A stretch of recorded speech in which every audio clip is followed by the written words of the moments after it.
This is going to be your guide to some of the best item and weapon locations in The Legend of Zelda Tears of the Kingdom. If you enjoy the video or if it helps out in any way, don't forget to leave a like, share with your friends, and comment your thoughts down below.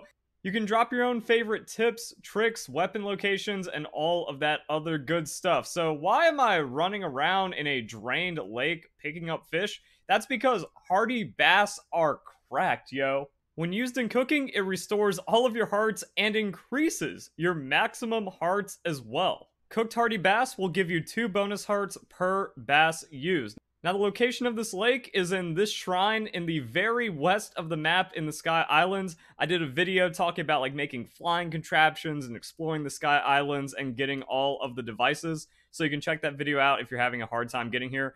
You also get a lot of arowanas, which are good for cooking in general. 2 hearts per fish used. Now, people are saying that Octoroks will repair weapon durability, so let's go and drop this in front of them, get them out, big suck.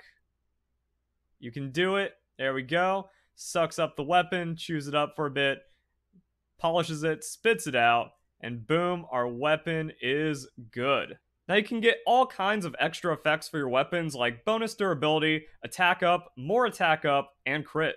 The problem is you can only do it once per Octorok, so I went around Death Mountain and I marked all of the Octoroks I can find. It's nice when some of them are by shrines or kind of lead into a path, so you can find a good amount of them, and you can use it to re-roll for your weapons. So if you find a new Octorok, you can try to get a better effect for your weapon, or you can just kind of keep upgrading the weapons that you have. Eventide Island has lots of good stuff, like tons of mighty bananas. I've seen questions of people asking how you get to Eventide Island. You just build a boat. This is Tears of the Kingdom, not Breath of the Wild. You can just slap a fan onto a piece of wood, maybe get a control stick, and then boom, you can make it to Eventide Island. But it's not just the insane amount of bananas you can find here. There's also just a lot of good stuff. Stock up on Hylian mushrooms, that way you can use them for recipes. You can also find Mighty Thistle all over, as well as stamina bulbs. Also, the skeleton bokoblins here drop very powerful bows, so if you're running around at night and you get ambushed by them, you can get a night bow or a dragon bone bow. If you want to come back here, you need to complete the mini quest, which requires taking out 3 powerful monster camps. So if you think that this is too much of a trip to make again, yeah, it's probably worth gearing up, making sure you have a lot of arrows, some bombs, some good healing food, some extra weapons, and then you can get to the shrine and come back here anytime. Now, a lot of people are saying that resource respawning works like it does in Breath of the Wild, to where if you're in a different zone, there's a 1% chance every minute for a consumable to respawn. Also, blood moons will force respawn everything, so keep note of these locations for blood moons as well.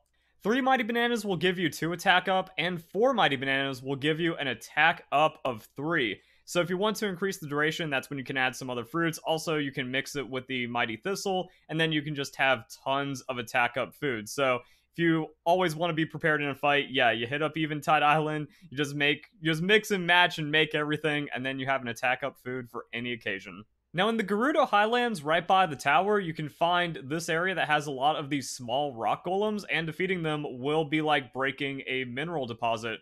So you can go and clear them out really easily. You can even like 2-shot them with just a basic like rock on a stick, and that's going to be really nice for making some rupees or getting a powerful gem. You can also find ice-like likes at the Gerudo Highlands, so what you want to do is just kind of strafe the ice attacks, wait for it to come out. Oh, not be bad. Pop it, and then pull out a strong weapon and dab on it. So, not really too difficult, especially with the loot. They drop very powerful weapons inside of their chest. So, let's see which ones we get here. So, the first time I looted this, I got like a Gerudo scimitar, and this thing changes the game. Attaching a material greatly enhances the material's power, but doesn't add much durability. So, the Gerudo weapons tend to do that.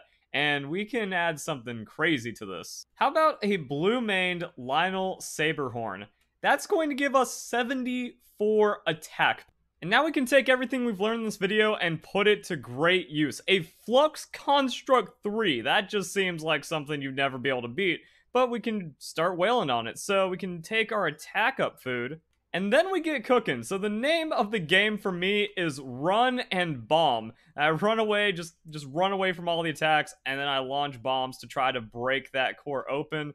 Eventually you can get the big stagger, or one of them might be vulnerable. This guy's a little tricky on that. But eventually, you can get a good opportunity. So that's a big hit right there. Soft down.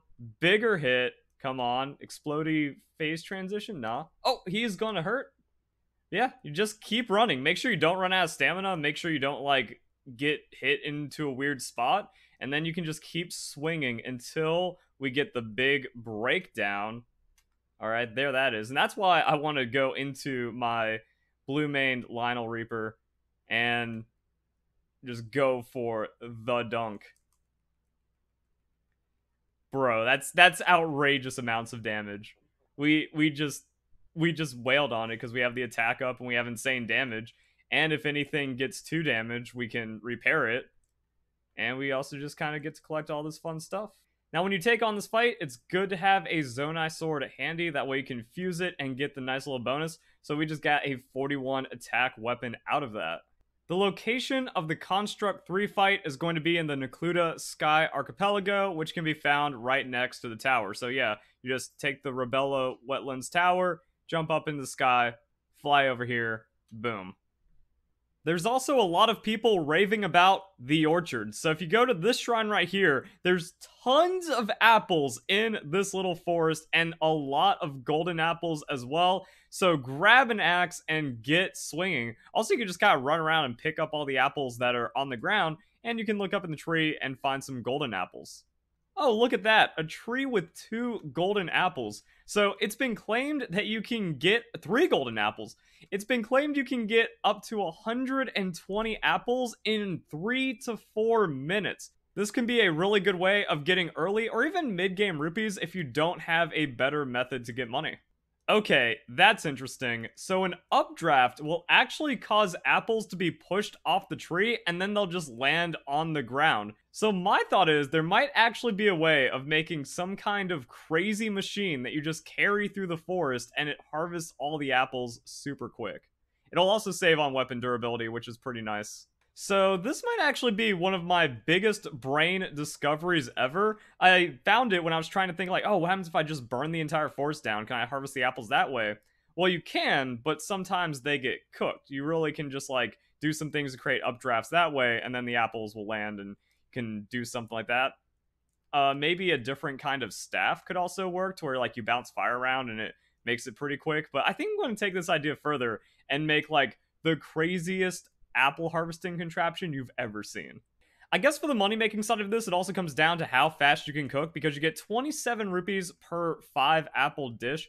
I also want to see what you can get for golden apples. One thing I do know about golden apples is that they augment some foods. So Hearty Bass will give you 2 hearts, as we talked about, but a golden apple and a Hearty Bass, to kind of bring in the guide together, will add an extra heart.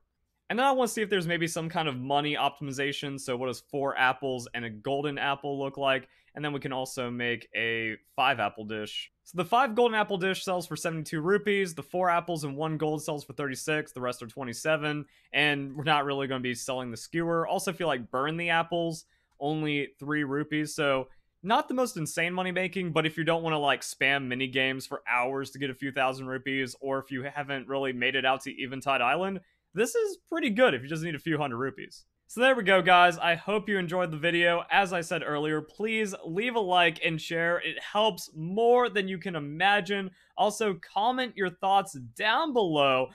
I want to know what cool things you're cooking up in this game because there's so much insane stuff and people are doing all kinds of unbelievable things. And I've been covering some of that in my other videos, so check those out. Hope you enjoy the video. Hope you all have a nice day. Thank you very much for watching.